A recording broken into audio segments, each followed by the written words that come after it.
Picture a courtroom filled with priests, nobles, and guards. At the center sits the accused, a corpse, dressed in papal robes, slumped on a throne of judgment. This was no nightmare. This was Rome, in the year 897, and history calls it the Cadaver Synod. To understand this horror, we must go back. Back to a city where popes ruled not just the church, but armies, kingdoms, and the fate of Europe itself. The papacy was no holy sanctuary. It was a throne of blood, betrayal, and power struggles, and one pope's ghost still haunted Rome.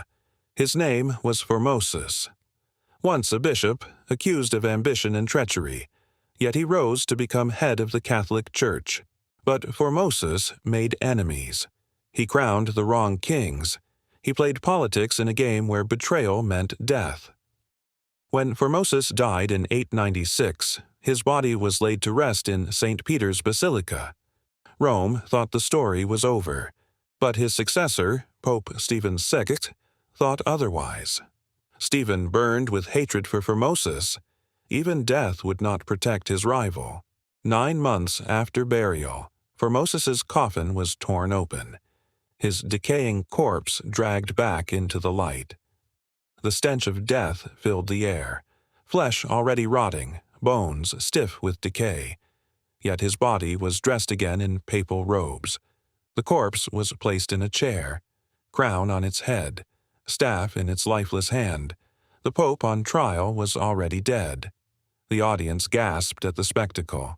Priests crossed themselves in horror, but none dared to oppose Pope Stephen. The trial began. Charges of heresy, ambition, and betrayal were read aloud. The corpse remained silent, naturally. So Stephen appointed a deacon, whose role was to speak for the corpse, to defend a man who could no longer breathe.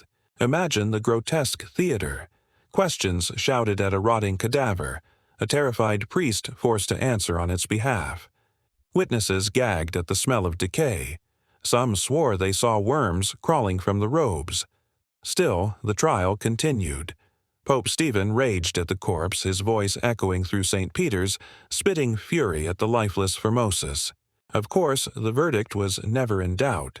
The corpse was declared guilty, condemned, even in death. The punishment was savage. The corpse was stripped of its papal robes.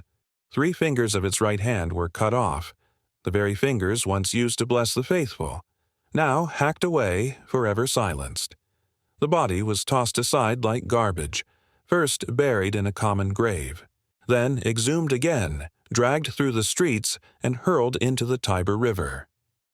But something strange happened. Whispers spread that the corpse floated back to shore, that Formosus's body would not sink. The people of Rome saw it as a sign, a curse upon Pope Stephen, and they began to turn against him. Within months, riots filled the streets. Stephen was seized by his enemies and strangled to death in a prison cell. But the story of Formosus did not end there. Future popes declared him innocent, his papacy restored, his honor cleansed. Yet the memory of the Cadaver Synod lingered. Rome had watched a corpse put on trial, a spectacle of madness and blasphemy. Historians still debate why Stephen did it. Was it politics, revenge, pure insanity, or something darker haunting the Vatican? One thing is certain. In medieval Rome, not even death brought peace. Enemies could still drag you back into the light. The Cadaver Synod remains one of history's strangest trials, a courtroom where worms were witnesses and justice was nothing but theater. The corpse that ruled as pope still reminds us of power as darkest madness, and how history itself can become a horror story.